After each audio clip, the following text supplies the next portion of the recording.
স্ত্রীর ওপর অমানবিক নির্যাতনের অভিযোগ, শেষমেশ আগুন লাগালো ঘরে স্বামী। বাবার বাড়িতে আশ্রয় নেওয়া স্ত্রীকে মারধর করে শ্বশুর বাড়িতে অগ্নিসংযোগে গ্রেপ্তার গুণধর স্বামী। উত্তর চব্বিশ পরগনার বনগাঁ থানার অন্তর্গত পুরাতন বনগাঁ জোড়া ব্রিজ এলাকায় ঘটল চাঞ্চল্যকর ঘটনা। অভিযোগ, স্বামীর অত্যাচারে অতিষ্ঠ হয়ে 3 মাস ধরে বাবার বাড়িতে আশ্রয় নিয়েছিলেন এক গৃহবধূ।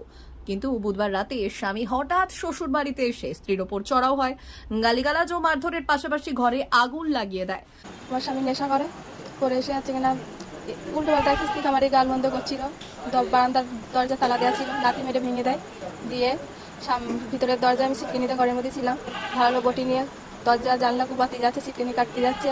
আমি তাও আছে কিনা চুপচাপ বসে আছি। প্রাণের ভয়তে আমি না পেরে পিছনের জানলা দিয়ে সিটকিনি খুলে আমার মামার ছেলে দাদাকে ডাকতে যাই। এসে দেখি ঘরের মধ্যে আগুন জ্বলছে। 2-3 মাস আছি। এটা ছাড়াছাড়ি হওয়ার জন্য ওরা বলেছিল তুই তোর মতো থাক, ওর মতো থাক। দাদারা সিদ্ধান্ত নিয়েছিল যতদিন লেখাপড়া না হচ্ছে, তা ও রাজি ছিল যে লেখার জন্য। আমার মা কলকাতায় কাজ করে, তো এবার বলেছিল তাহলে ওর মা কলকাতাতে আসলে তারপরে পুজোর সময় লেখাপড়া হবে, তার আগে এটা শুরু করে দিয়েছে আমার সাথে। ঘটনার পর ক্ষুব্ধ গৃহবধূ বনগাঁ থানায় লিখিত অভিযোগ দায়ের করলে পুলিশ দ্রুত অভিযুক্তকে গ্রেপ্তার করে। ধৃতের নাম বাপ্পাদিত্য দাস, বাড়ি বসিরহাট থানা এলাকায়। কয়েক বছর আগে তার সঙ্গে বনগাঁর বাসিন্দা টগরী দাসের বিয়ে হলেও দীর্ঘদিন ধরে দাম্পত্য কলহ চলছিল। সেই কারণেই টগরী কিছু মাস আগে শ্বশুর বাড়ি ছেড়ে বাবার বাড়িতে থাকতে শুরু করে। অভিযোগ, সেই অভিমানেই বাপ্পাদিত্য এদিন শ্বশুর বাড়িতে ঢুকে হিংস্র তাণ্ডব চালায়। বর্তমানে পুলিশ ঘটনা তদন্ত শুরু করেছে। বৃহস্পতিবার ধৃতকে বনগাঁ মহকুমা আদালতে পাঠানো হয়েছে। শ্বশুর বাড়িতে আগুন লাগিয়েছে কেন? শ্বশুর বাড়িতে আগুন লাগালে কেন?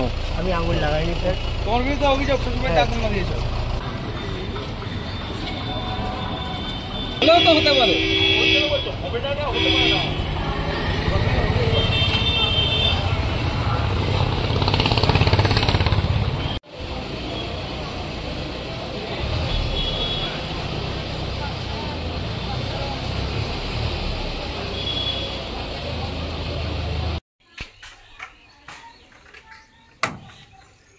বস্তা থেকে দেখা যাবে না?